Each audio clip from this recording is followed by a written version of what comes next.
Kenaguna ilmu pelet itu ada 3 tingkatan. Yang pertama adalah tingkatan dasar yang disebut namanya pasang susu. Apa saudara? Pasang apa? So, emas, berlian. Nah, pasang susu ini punya kekuatan jarak dekat. Punya kekuatan jarak dekat itu maksimal itu adalah 100 hari, minimal 40 hari. Ada masa kadaluarsa. Dan cirinya orang pasang susu dari jauh 10 meter cantik sekali, begitu 3 meter wujud asli.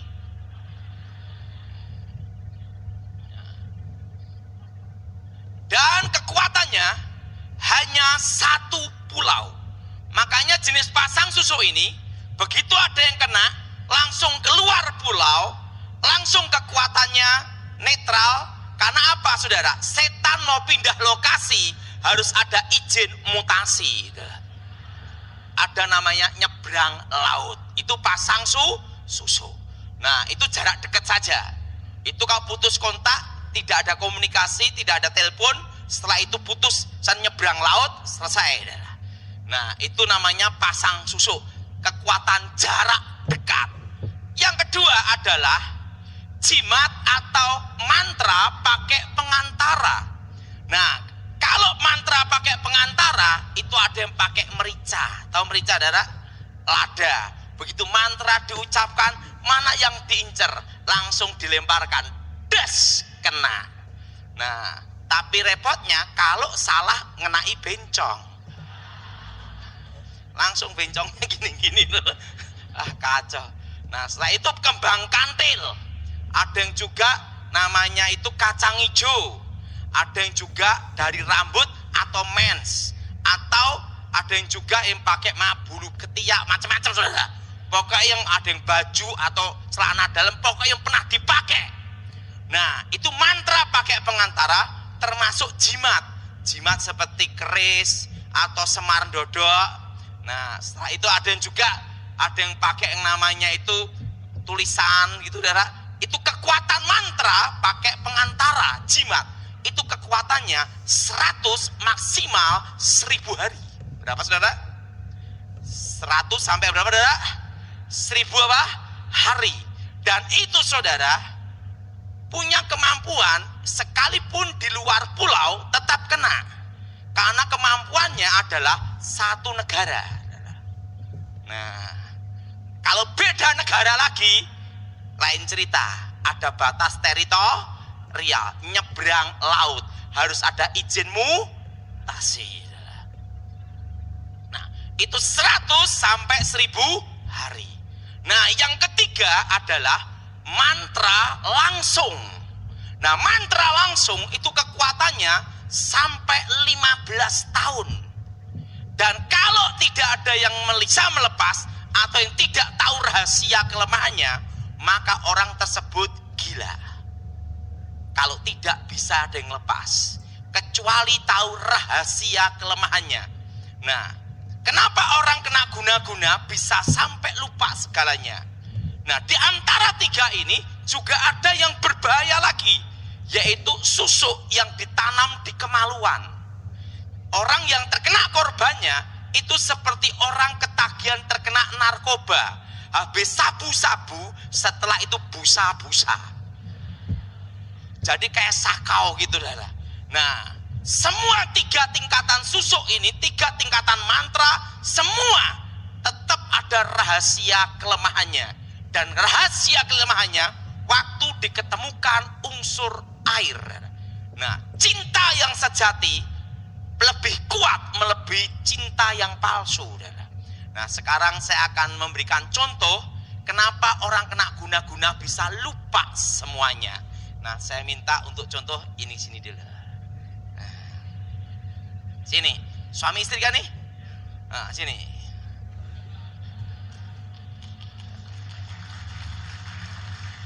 Saya minta ini ke sini untuk jadi dukunnya sini.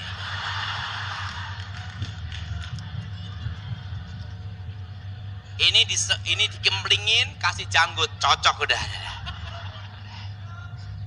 Ini dukunnya. Nah, sekarang akan saya jelaskan. Ini contoh. Suami istri itu ada namanya ikatan batin. Ikatan batin ini bukan ilmu gaib atau mantra, tapi anugerah dari Yang Maha Kuasa. Kalau istri mengalami musibah atau masalah tanpa dikasih tahu, sang suami pasti terasa. Betul? Betul? Bukan lagi dua, tapi satu. Demikian kalau suami ada masalah atau musibah di luar negeri, kecelakaan, seorang istri pasti terasa walaupun tidak dikasih tahu. Namanya firasat.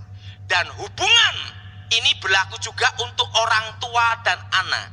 Anak ada masalah, ada musibah apapun, tanpa dikasih tahu, seorang ibu pasti terasa. Betul? Betul? Nah, itu bukan ilmu gaib. Itu adalah anugerah dari Yang Maha Kuasa. Itu berhubungan dengan ikatan darah. Orang bisa terkena guna-guna, itu adalah dari keluarga tidak harmonis dan tidak saling mencintai.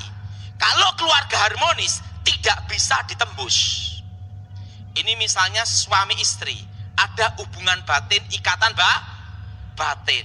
Nah, setelah itu ada wewe gombel. Untuk contoh, saya minta ini ke sini, Bu. Contoh aja. Nah, ibu ke sini. Contoh.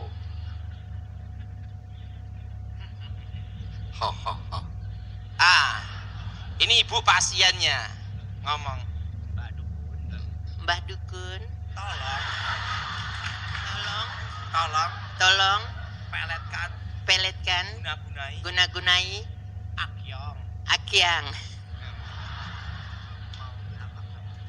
Mau berapa lama?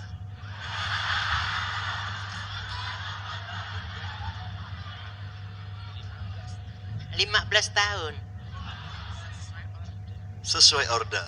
Ingat, semakin tahunnya semakin langsung seorang dukun akan bacakan mantra. Namanya mantra pemutus jiwa. Mantra apa, Dara?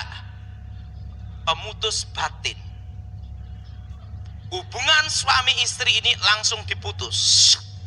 Ini bisa diputus karena tidak harmonis. Kalau harmonis tidak bisa. Jelas, Dara? Kuat. Hubungan orang tua anak langsung diputus. Langsung ini ikatan batinnya digabungkan dengan ini. Apa yang terjadi? Ini akan lihat ini seperti ini. Tapi ini lihat ini seperti ini. Sehingga dia mandang ini seperti bidadari. Nah, ikatan batin ini disatukan. Sehingga orang yang terkena guna-guna lupa semuanya, anak, istri, dan keluarga termasuk orang tua. Karena ikatan batinnya ini digabung. Jadi satu dengan namanya mantra pemutus batin dan penyatu batin. Makasih. Silakan. Nah, yang jadi pertanyaan, apa cirinya orang kena guna-guna? Karena orang kena guna-guna beda dengan dasar bandot. Pertama, satu lawan satu. Pak, kemarin sama tetangga, setelah itu sama sekretaris, setelah itu sama pembantu. Ini kena guna-guna apa, Pak? Itu bandot. Karena orang kena guna-guna itu satu lawan satu. Jelas? Karena suatu kali ada seorang pengusaha, istrinya ngomong sama saya, Pak Daud, tolong tumpang tangan suami saya. Ini kena guna-guna. Kemarin sama sekretaris, sekarang sama pembantu. Saya itu tetangga. Sekarang sama teman saya, Pak Daud. Teman gereja lagi, gitulah. Tolong dicekkan, ini kena guna-guna bukan? Saya lihat, ini bukan guna-guna, bandot. Kalau bandot perlu doa sendiri. Nah, yang pertama, orang kena guna-guna itu adalah 1 lawan 1. Jelas? Jelas? Yang kedua, waktu malam Jumat atau malam tertentu ada bau wangi menyengat.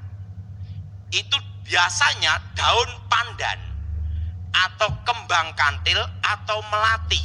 Itu di dalam rumah, tepatnya di ruang tamu.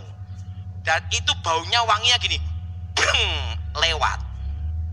Pak, kalau wanginya menetap, itu minyak wangi. Kasusnya beda lagi.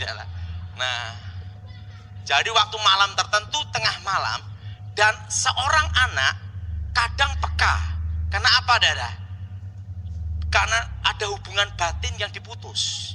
Makanya orang yang terkena guna-guna, itu keluarganya, itu selalu bermimpi aneh-aneh, Dara. Karena itu tanda firasat, namanya ikatan batinnya diputus, ada akibat di situ, saudara. Yang kedua, bau apa, Dara? Wangi. Yang ketiga, lupa istri, lupa anak, lupa orang tua. Kalau bandot, lupa istri, ingat anak. Atau lupa anak, ingat orang tua. Tapi kalau kena guna-guna, dia tidak ingat. Yang keempat, tidak betah di rumah. Jadi kalau di rumah itu kayak tidak tahan, inginnya keluar terus. Nah, dan yang kelima, tidak suka dandan. Karena apa? Kekuatan gaib mempengaruhi jiwanya. Mempengaruhi apa, Saudara? Mempengaruhi apa? Jiwanya. Sehingga dia tidak bisa ngurusi badannya sendiri. Kalau bandot lain, mau ke suatu tempat dia gini,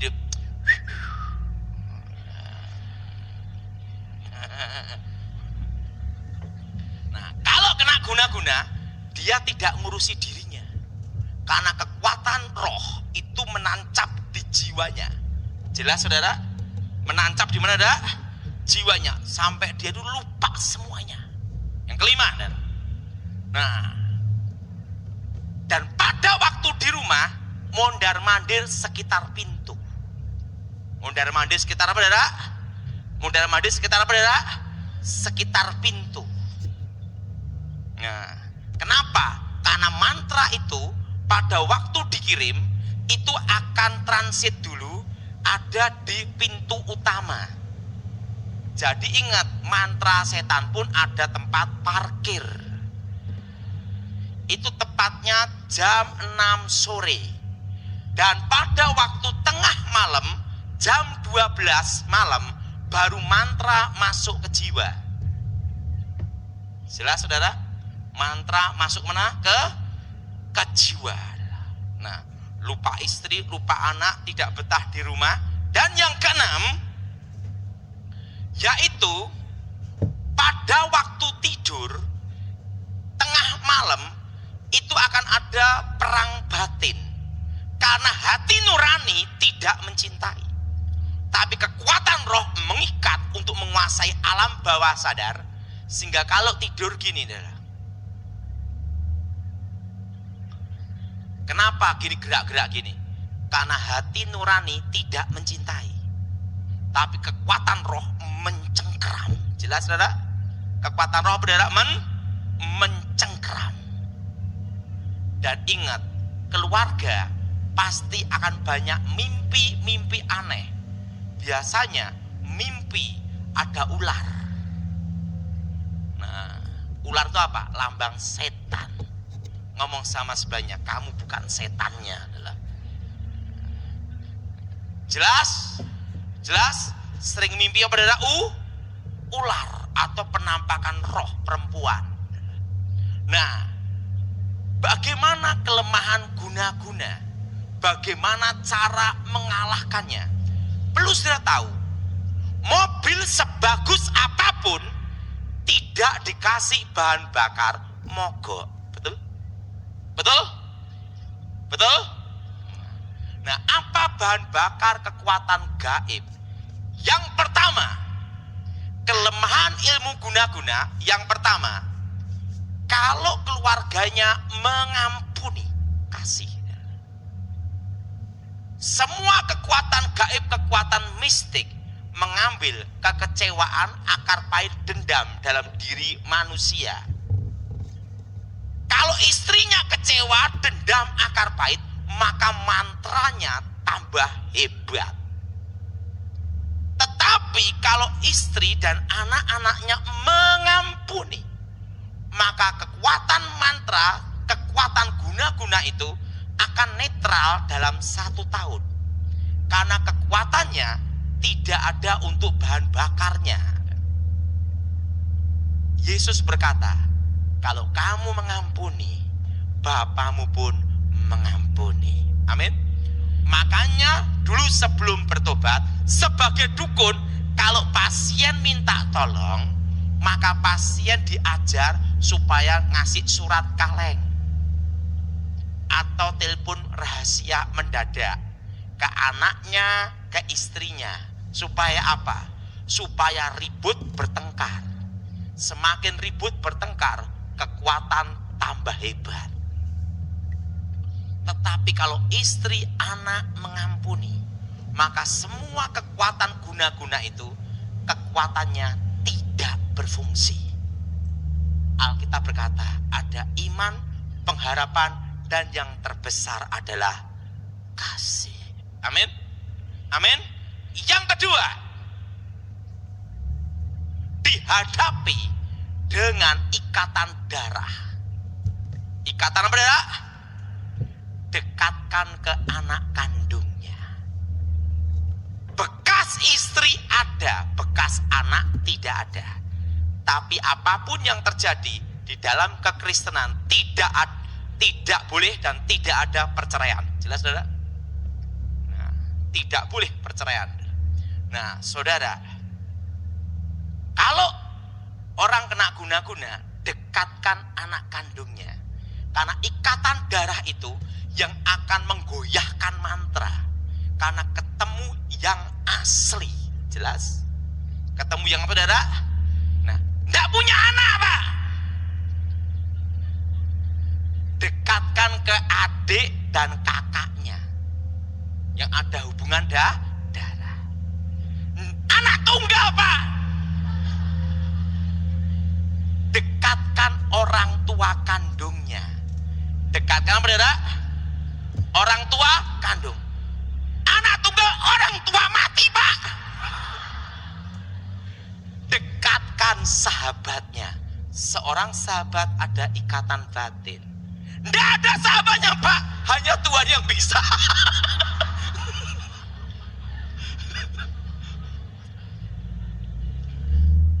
Harus ada minimal sahabatnya. Karena sahabat itu ada ikatan bahkan sahabat bisa melebihi saudara. Kan itu, saudara? Nah, itu ada hubungan batinnya. Begitu ini didekatkan, yang asli ketemu itu goyah. Tapi yang paling berbahaya dalam ilmu guna-guna, kalau ketemu anak kandung. Begitu kena anak kandungnya, mantra itu akan goyang. Kekuatan tidak berfungsi karena ketemu yang asli. Jelas, saudara? Yang ketiga, dihadapi dengan cinta sejati. Apa, saudara? Ingat, kasih itu tidak mencari keuntungan. Betul? Dan kasih itu menutupi segala sesuatu. Amin. Dan kasih itu memberi. Saudara, untuk menghadapi ilmu guna-guna sehebat apapun, seorang istri harus mencintai suaminya apa adanya. Pak, kalau istrinya sudah tidak mencintai gimana? Susah. Harus ada cinta di dalam diri istrinya. Karena apa? Yang asli itu lebih kuat daripada yang palsu. Itulah cinta, cerita indah namun tanpa akhir.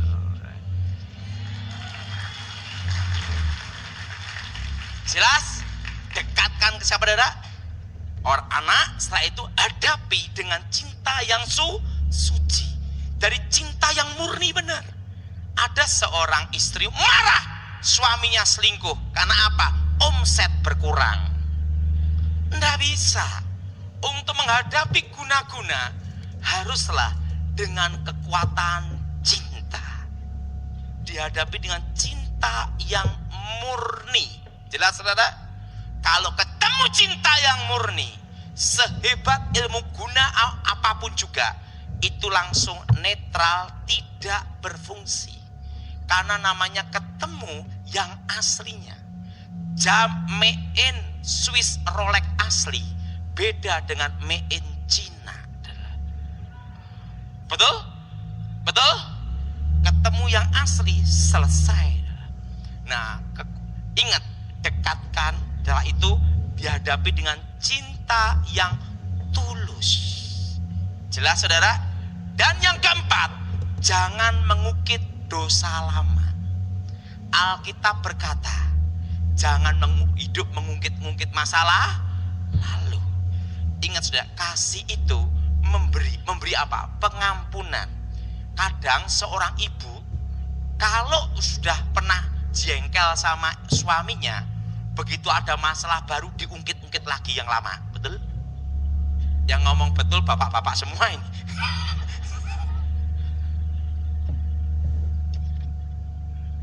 Nah, kalau sudah lakukan 3 ini, dan seorang suami yang kena guna-guna itu, cirinya mau kembali ke keluarga, kadang ke sana, kadang ke rumah, berarti mantranya sudah goyah. Mantranya sudah berada goyah. Kalau udah mantranya sudah goyah, ketemu yang asli, dia pulang ke rumah. Waktu pulang ke rumah, jangan ungkit dosa lamanya dia. Karena kasih itu adalah memberi pengampunan. Kasih itu menanggung segala sesuatu. Amin. Kasih itu memberi. Nah, yang 4 ini yang penting sekali. Kalau 4 ini dilakukan, sekalipun bukan orang Kristen, ingat ya, sekalipun bukan orang Kristen, maksimal 3 tahun, minimal 1 tahun, pasti kembali. Tetapi kalau kita orang Kristen, lebih dari itu, ada kuasa dalam nama Yesus. Nah, yang kelima, ini untuk orang Kristen. Patahkan dulu pengikat batin. Kalau 4 ini berdasarkan hukum alam. Apa saudara? Hukum apa? Alam. Tetapi yang 5 ini di atas hukum alam. Supranatural. Kekuatan Tuhan. Amin saudara? Nah, putuskan mantra pengikat batin dulu. Apa saudara? Mantra pengikat apa? Batin. Mantra itu bekerja tepatnya jam 12 malam. Masuk ke dalam jiwa seseorang. Nah, doanya seperti ini. Di dalam nama Tuhan Yesus. Ini semua, di dalam nama Tuhan Yesus. Segala ikatan batin, mantra roh jahat. Nah, kalau tahu perempuannya, sebut perempuannya. Kalau itu yang kena istri, sebut lakinya. Itu semua kami putuskan, kami batalkan, kami hancurkan dalam nama Yesus. Dan itu kalau suami doakan gini, darah Yesus bebaskan tubuh, jiwa, roh. Apa saudara? Darah Yesus, apa saudara? Tubuh, jiwa, apa? Roh. Putuskan dulu mantra pengikat batinnya. Nah, mantra pengikat batin itu bekerjanya jam 12 malam. Dan masuk ke dalam jiwa seseorang itu tepatnya hari Rabu, Kamis, Jumat. Jarang yang malam minggu. Jelas? Ada 3 hari di sini. Rabu, Kamis, Jumat. Itu mantra pengikat batin itu masuk ke dalam jiwa seseorang. Dan itu harus diputuskan dalam nama Yesus sebelum masuk ke dalam jiwa seseorang. Nah, setelah itu yaitu ditolak, diusir dalam nama Yesus tepatnya jam 6 sore. Karena mantra itu dikirim akan parkir akan masuk sebelum jam 12, itu parkirnya ada di pintu utama. Di pintu apa, saudara? Utama. Nah, Pak, apakah harus di ruang pintu utama? Kurang kerjaan juga, adalah doa tidak dibatasi ruang dan waktu. Saudara, sebelum jam 6 sore, saudara berdoa, tolak setannya. Doanya seperti ini, dalam nama Tuhan Yesus. Ini semua, dalam nama Tuhan Yesus. Segala roh-roh setan, segala roh-roh jahat, mantra-mantra kami usir keluar dalam nama Yesus. Darah Yesus hancurkan mantra-mantra. Darah Yesus hancurkan kutuk-kutuk. Darah Yesus sucikan tempat ini. Ingat, saudara. Dan perlu saudara tahu, kalau mantra sudah masuk ke dalam tubuh seseorang, setelah itu orangnya ini lepas, ingat, ada dampaknya. Kalau sudah kena di atas 1000 hari, begitu lepas setannya, tapi bekasnya itu ada, karakternya rusak. Ingat, karakternya apa, saudara? Karakternya apa? Rusak. Nah, seorang istri harus tahu. Pertama, kalau yang kena suaminya, jangan diserahin sertifikat semua. Balik nama, jual semua. Kenapa? Karakternya rusak dulu. Jelas? Karena yang masuk itu roh jinah dan roh penipu. Nah, jadi harus ada namanya rehabnya. Dan yang kedua, ingat, jangan bawa uang banyak-banyak. Kenapa? Karena karakternya ini rusak. Kalau membenahi karakter itu perlu waktu. Jelas, saudara? Jelas? Jelas? Nah, ingat, tukang becak susah selingkuh. Kenapa? Nggak punya duit. Jelas? Nah, makanya begitu kalau seorang suami itu sadar habis kena, lepas. Harus seorang istri tahu cara mengatasi selanjutnya. Yaitu apa? Jangan ngasih kepercayaan yang berhubungan dengan harta dan uang dulu. Itu sampai 3 tahun. Maksimal 5 tahun. Untuk apa? Memperbaiki karakter yang sudah dirusak. Jelas? Jelas? Jelas? Setan itu begitu masuk, hancur. Nah, untuk memperbaiki itu perlu Roh Kudus untuk memperbarui karakter. Jelas, saudara? Kejadian ada di Jawa Barat. Ada seorang ibu punya anak tunggal. Suaminya ini, ibu ini punya anak tunggal perempuan, menikah. Mantunya, yaitu suami anak tunggalnya, kena guna-guna di Surabaya. Setelah itu dia kan tahu bagaimana cara ngalahkannya karena dia dengar khotbah saya. Nah, begitu lepas dari PW Gombel, dibawa ke Jawa Barat. Sama ibunya dipegang uang untuk ngasih modal, habis uangnya. Kenapa habis? Karakternya sudah rusak. Nah, untuk memperbaiki itu perlu waktu. Jelas, saudara? Perlu apa, saudara? Perlu apa? Waktu. Saya ngomong sama ibu ini, untung belum sertifikat kamu semua diserahin. Jadi gimana Pak Daud? Nanti kalau dia kembali, untuk masalah uang dipegang. Dipegang, setelah itu ingat, seorang istri harus waspada. Karena perlu perbaikan itu perlu waktu 3-5 tahun. Dan harus dibimbing rohani, dibimbing konseling. Dan itu pun harus betul-betul yang orang yang dalam Tuhan sungguh-sungguh. Ajak persekutuan gereja, hidup dalam Tuhan. Pengalaman saya itu tidak sampai 3 tahun sudah beres. Tapi lebih baik kan, saya ngomong lebih lama lebih bagus kan gitu. Itu 3-5 tahun. Jelas, saudara? Suatu kali saya nangani kasus ada di Manado. Ada seorang ibu cantik, mirip Yuni Shara. Cantik. Cantik. Yuni Shara kalah, dia putih. Cantik. Nah, suaminya kena guna-guna sama pembantu. Pembantunya dari daerah Sanger, Sangita Laut. Apa yang terjadi? Ibu ini sudah doa, udah panggil banyak pendeta. Dari doa angkat tangan, lipat tangan, sampai sujud. Yang belum doa salto.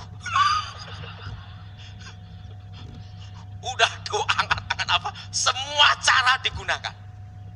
Nah, suatu kali saya diminta untuk datang, KKR ada di Manado. Ibu ini ngomong gini, Pak Daud, saya punya suami terkena guna-guna.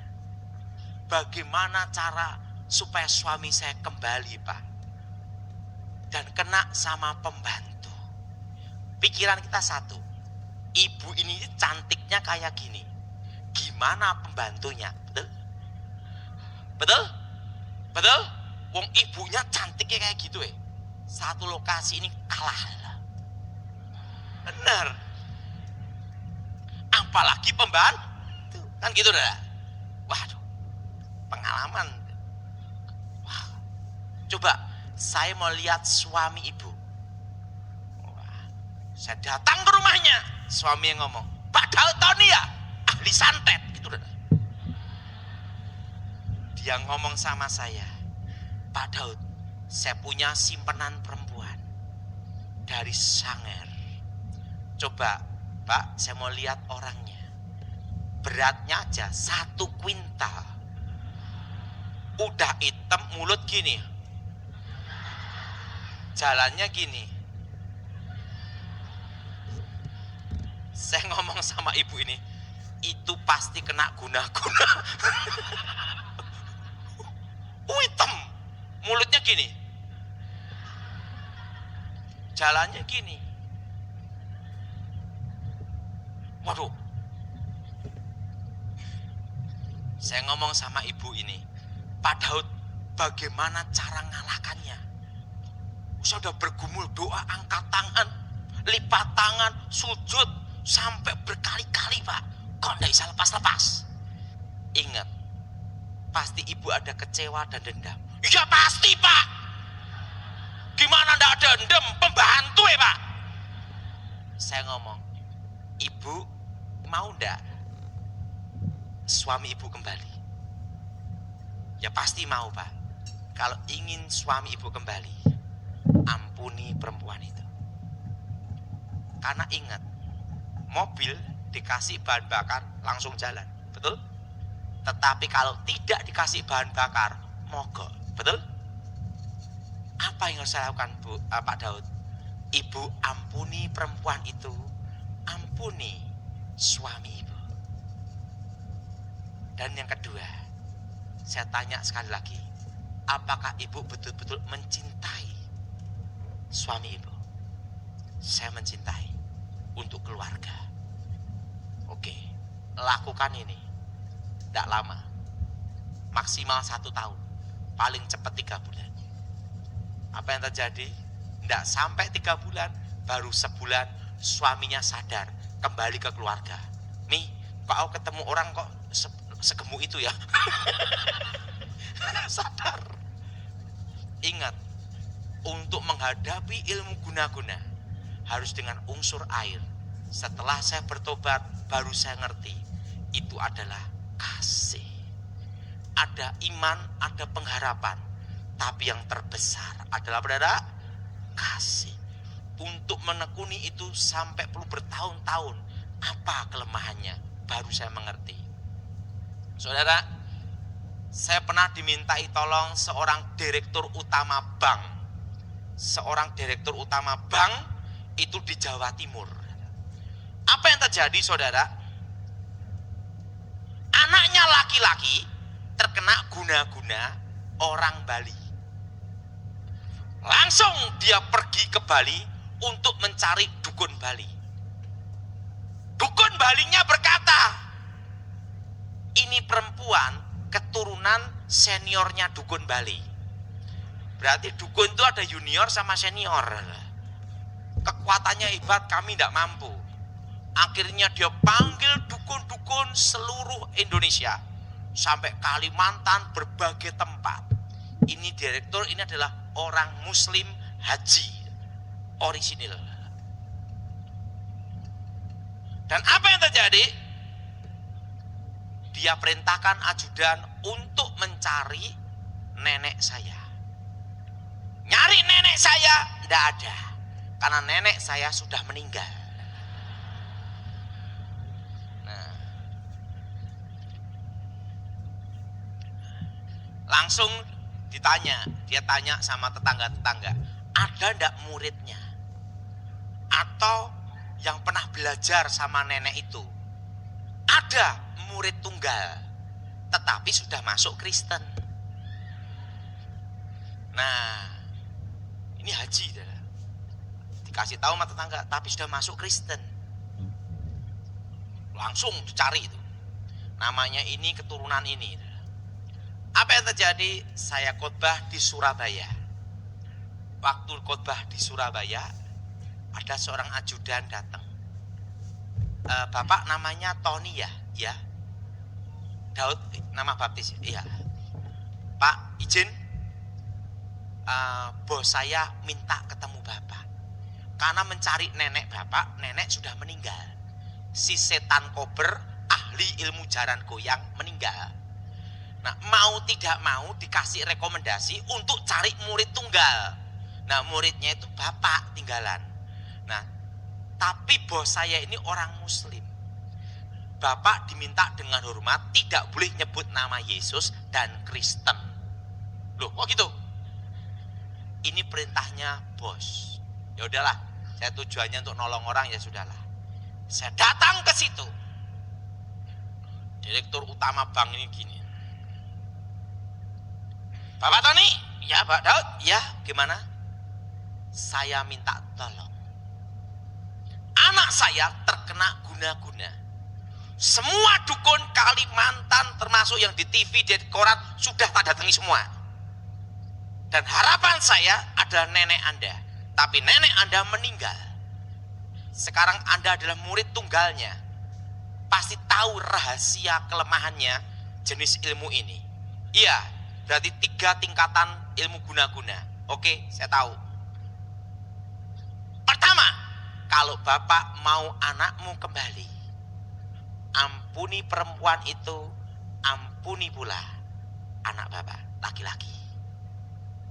Wah, susah Pak. Kalau bila perlu tak potong Pak. Perempuannya itu Pak, tidak bisa. Kalau Bapak ingin anakmu kembali, ampuni perempuan itu, ampuni anak Bapak. Karena kelemahan ilmu guna-guna dihadapi dengan apa? Pengampunan. Iman, pengharapan, dan terbesar adalah kasih. Yang kedua, semua unsur api kegelapan dalam diri Bapak harus dibuang. Apa itu api kegelapan? Jimat. Hah? Jimat harus dibuang semua. Iya. Ingin anakmu kembali apa tidak? Yaitu anak saya laki satu-satunya ya Pak. Dia pasti ingin kembali. Ya udah. Ajudan, jimat yang di kamar ambil semua. Diambil semua, satu pickup. Dalam hati saya, satu langkah mau jadi dukun. Ini buang semua. Yaudah. Pak, dijamin tidak anak saya kembali. Ikuti saya, pasti kembali. Karena saya tahu kelemahannya. Yang ketiga, langkah ketiga, panggil anak Bapak yang minggat dari rumah, sama panggil perempuan itu. Apa yang harus saya lakukan? Ingat, Bapak ada ikatan batin, hubungan batin, orang tua dan anak. Betul? Betul? Bapak ngomong sama dia, nak, sekalipun kamu mengecewakan aku mengampunimu. Setelah itu panggil perempuan itu, diajak makan dan katakan, aku mengampunimu.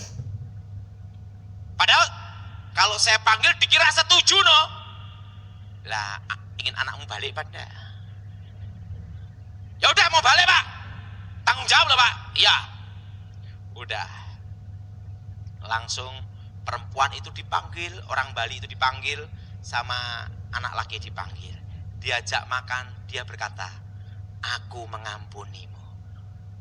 Kalian berdua saya ampuni. Hati bapak itu lega. Pak Daud aku lega. Tidak sampai sebulan anaknya datang. Pi, aku kok bisa pacaran sama perempuan jelek ya Pi ya? Yo kamu udah sadar loh. Kembali, anaknya kembali lepas dari orang Bali itu. Langsung ajudannya diperintahkan, temui Daud Tony, kesini.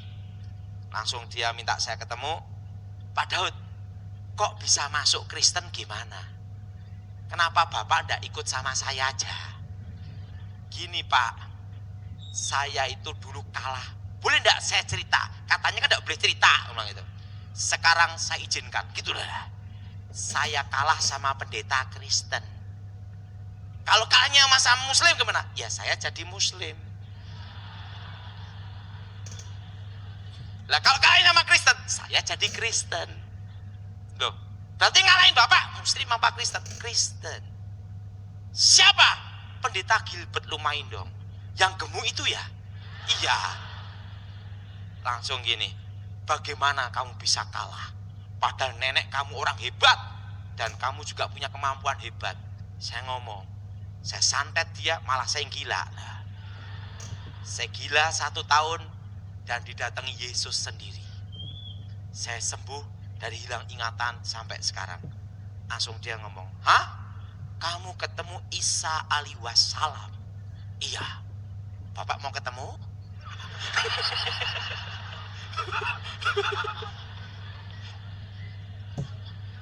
Langsung gini, yang benar, kamu ketemu Isa alaihi wassalam, hakim yang adil. Di dalam hadis, Isa kalimatullah rohullah. Iya, iya. Kamu ketemu benar, tidak salah, tidak salah. Setan saya tahu Pak, bekas teman ya Pak. Langsung dia nih, oh bagaimana kamu ketemu Isa al-Masih, Isa alaihi wassalam? Saya cerita, waktu saya hilang ingatan 1 tahun, ada cahaya terang dulu, masuk kepala saya sembuh seketika, dan terdengar suara, akulah Alfa, akulah Omega, yang awal, yang akhir, akulah aku, Yahweh, Yahweh. Aku telah mati, bangkit, hidup kembali, Yesua Hamasia. Langsung dia gini, Yesus betul-betul disalib atau tidak toh? Nah, saya ngomong sama dia, saya ngelihat dia sendiri ada lubang paku di sini. Langsung dia ngomong gini, berarti kamu ketemu Yesus Kristus sendiri, Isa al-Masih. Iya. Berarti kamu udah bertobat. Iya. Udah enggak ada order lagi. Dan enggak. Saya ngomong, terima kasih anak saya udah kembali. Saudara, cinta yang palsu hanya bisa dikalahkan dengan cinta yang suci. Amin. Dan cinta itu adalah apa? Kasih. Apa saudara? Ngomong sebelahnya, kasih.